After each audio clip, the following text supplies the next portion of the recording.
Do you remember the WASPIs? Women against state pension increases? Yes, I do. That's not something that's been in the news of late, is it?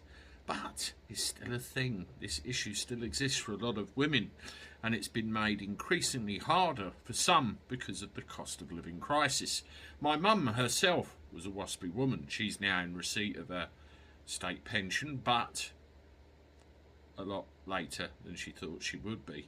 And I read a report today about another lady who's in a spot of bother because she's having to care for her husband, got her own issues to deal with, and because of the delays in her getting a state pension, she reckons she's probably lost out on somewhere in the region of 50,000 quid.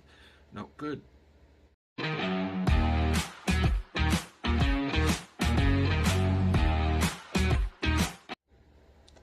Hello everybody, welcome back to the channel. Hope you're doing alright. I'm not too bad. This will be the last one of the day, barring any catastrophes or emergencies or anything else you need to know about. Well, yes, have a look at this lady here. Her name is Frances Moss.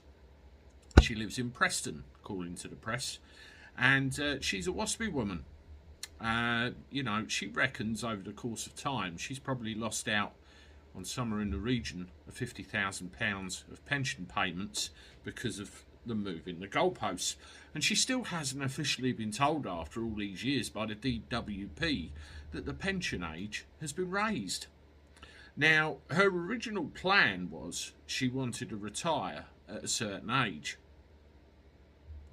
And, you know, she was 58 and she said, I've got 18 months left and then I can retire. So she wanted to retire at 60. And she found out because of a conversation with her boss, who said, no, actually, they've changed the goalposts. It's now 63. They've raised it up. And she used to be a medical laboratory assistant. So not bad job, I'd say. She thought, what? 63? She gets to 63 and she's planning on going part-time and all the rest of it. All of a sudden, it's now 66. Thousands of women out there had the same problem. There are Facebook pages and all sorts of things dedicated to the cause. They're out there. I've even ended up with one of my videos on one of them at one point. 18 months ago at least. So, you know, eventually she had to retire. She did eventually get her state pension, having lost out on thousands of pounds worth of payments, having paid in for all the years. Now, she's got a problem at the moment because she's in poor health. She's suffering from a bout of kidney disease. She's got mental health issues and a bout of osteoarthritis. And also she's caring for her husband, who's 75. So they're in a position where they can't really do much of anything for themselves. And they're relying on pension payments. And she quite rightly says that by the time she gets the pension in, it's all gone.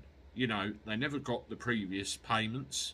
They've just got the current one. And because of the cost of food and shopping and everything right now, it's all gone. And it doesn't raise until April next year. There's no rises of any kind until April next year. So what are they supposed to do?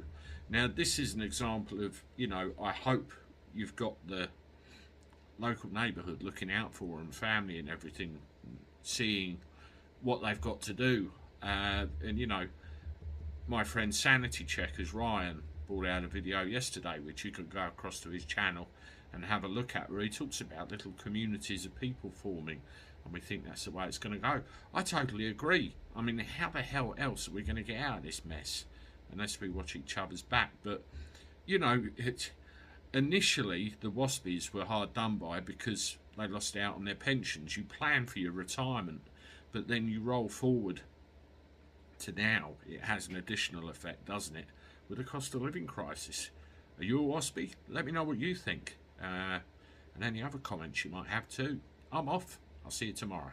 Toodaloo.